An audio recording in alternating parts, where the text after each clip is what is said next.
Babi ngepet adalah salah satu bagian dari praktek pesugihan yang ada di Indonesia. Kepercayaan ini meluas di masyarakat Jawa sejak awal abad ke-19. Pesugihan babi ngepet ini muncul di masyarakat tak terlepas dari kepercayaan masyarakat sekitar akan hal-hal mistis dan supranatural.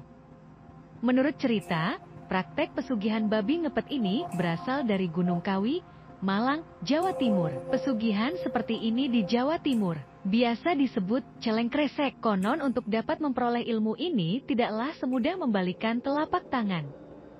Bagi mereka yang ingin menguasai ilmu hitam pesugihan ini, harus datang ke Gunung Kawi menemui seorang kuncen atau juru kunci yang menjaga tempat keramat di sana. Kuncen ini bukanlah orang biasa atau sembarangan, melainkan orang yang memahami asal-usul, riwayat dan tempat keramat yang dijaganya. Setelah mereka menyerahkan sesajen dan mahar, serta memberikan persetujuan untuk siap menanggung segala akibatnya, maka si kuncen akan mempertemukan mereka dengan siluman babi.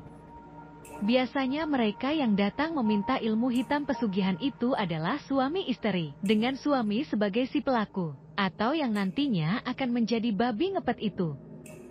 Si pelaku yang ingin memiliki ilmu pesugihan ini harus mengadakan perjanjian dengan siluman babi dengan tumbal nyawa dari kerabat dekat yang disayanginya, biasanya anak kandung sendiri. Jika janji ini tidak dipenuhi, maka nyawa si pelaku sendiri yang akan menjadi gantinya.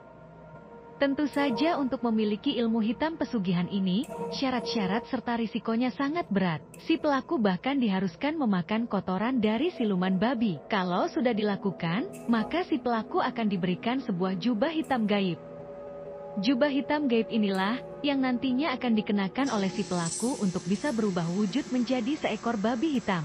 Praktek pesugihan ini akan dilakukan pada saat malam hari tertentu, dan sebelumnya harus melakukan puasa selama beberapa hari. Selain berpuasa, saat melakukan praktek pesugihan itu, mereka juga harus menyediakan sesajian yang terdiri dari kembang setaman, minyak wangi, kopi pahit, jajan pasar, kemenyan dan darah ayam cemani.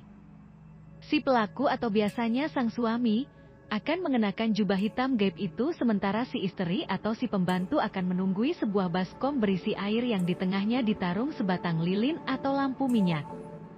Setelah mengenakan jubah hitam itu dan membungkus tubuhnya, si pelaku secara ajaib akan berubah bentuk menjadi seekor babi hitam.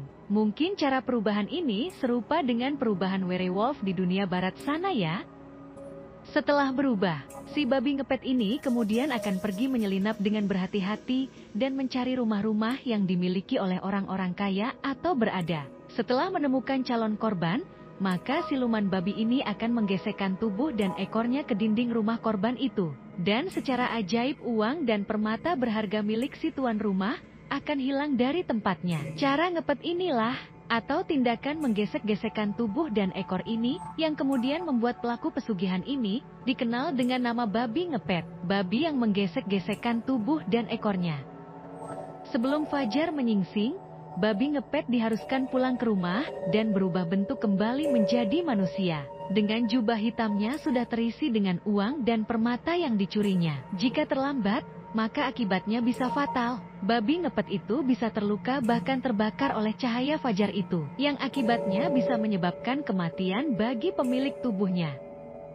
Sementara itu tugas si istri atau pembantu adalah tetap tinggal di rumah sembari menjaga api lilin atau lampu minyak supaya bisa tetap menyala selama babi ngepet beraksi. Jika nyala api meredup atau bergoyang-goyang, itu menandakan bahwa babi ngepet berada dalam bahaya, seperti terpergok warga desa, sehingga dikejar dan diburu-buru oleh warga desa, atau ancaman bahaya lainnya. Apabila si istri atau pembantu lalai dalam menjalankan tugasnya mengawasi lilin atau lampu minyak itu, maka babi ngepet bisa terbunuh dan lilin atau lampu akan padam dengan sendirinya. Konon menurut cerita, untuk menjaga rumah supaya tidak menjadi sasaran dari babi ngepet, ada cara-cara yang bisa dilakukan, seperti menanam bambu kuning di dekat pagar atau halaman rumah. Bambu kuning ini akan berfungsi untuk melindungi rumah dari babi ngepet. Atau bisa juga dengan menggunakan bawang putih dan garam secara bersamaan. Bawang putih dan garam dihaluskan kemudian ditaburkan mengelilingi rumah. Bau bawang putih dan campuran garam ini sangat ditakuti oleh babi ngepet. Daun bidara, daun kelor dan benda-benda bertuah atau berisi, dipercaya juga bisa menolak babi ngepet. Dan yang terakhir adalah dengan memasang lampu di setiap sudut rumah, karena babi ngepet takut dengan cahaya terang. Terima kasih teman-teman yang sudah setia menonton video kita hari ini, tentang mitos pesugihan babi ngepet.